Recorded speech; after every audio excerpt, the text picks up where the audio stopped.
தனது முதல் தேர்தலை சந்திக்க இருக்கும் தமிழக வெற்றிக் கழகம் அதற்கான பணிகளை மும்முரமாக மேற்கொண்டு வருகிறது. வரும் பிப்ரவரி 6ஆம் தேதி முதல் தேர்தலில் போட்டியிட விருப்பம் மனு விநியோகம் செய்யப்பட உள்ளதாக பொதுச் செயலாளர் ஆனந்த் அறிவித்துள்ளார்.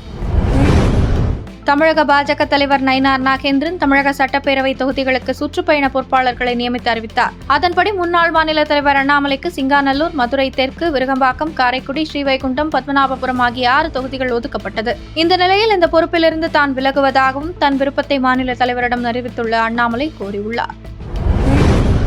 சென்னையில் நேற்று பத்திரிகையாளர்களை சந்தித்த சசிகலா, என் தலைமையில் தேர்தலை சந்திக்க இருப்பதாக பரவிய தகவல் உண்மை. என்னுடைய தொண்டர்கள் களத்தில் இருப்பார்கள். அவர்கள் எந்த விதத்தில் இயங்கப் போகிறார்கள் என்பது உங்களுக்கு விரைவில் தெரியும் என கூறினார்.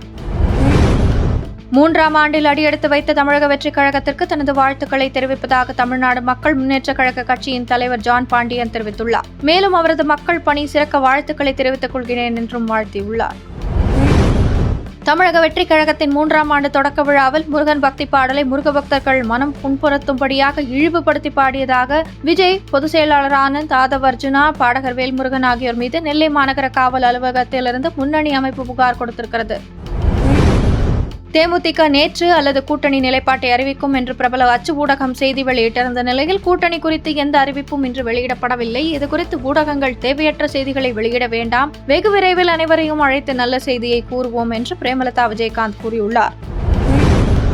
டப்பா இன்ஜின், ஓட்ட இன்ஜின் என எவ்வளவு வந்தாலும் நமது கட்சிதான் டாப் இன்ஜின் என தமிழக வெற்றிக் கழக தலைவர் விஜய் கூறியிருந்த நிலையில் அதற்கு பாஜக முன்னாள் மாநில தலைவர் அண்ணாமலை பதிலடி தந்திருக்கிறார். விஜயிடம் இன்ஜின் இருப்பதாக தெரியவில்லை. எங்களிடம் டபுள் இன்ஜின் இருக்கிறது. அவரது இன்ஜினில் ஆயில் இருக்கிறதா? முதலில் வண்டியே இல்லை.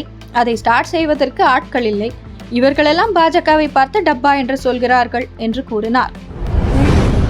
சிவகாசியில் செய்தியாளர்களை சந்தித்த அதிமுக முன்னாள் அமைச்சர் ராஜேந்திர பாலாஜி, நடிகராக இருந்த அரசியலுக்கு வந்த எம்ஜிஆர் அரசியலில் நடிக்கவில்லை. இன்று வரக்கூடிய நடிகர்கள் அரசியலிலும் நடிக்கிறார்கள். அரசியலில் நடிப்பவர்களை மக்கள் ஏற்றுக்கொள்ள மாட்டார்கள். 200 ரூபாய் டிக்கெட்டை 2000 ரூபாய்க்கு விற்பனை செய்து சம்பாதித்தவர்கள் ஊழல் குறித்து பேசுகின்றனர் என்று விஜயை விமர்சித்திருக்கிறார்.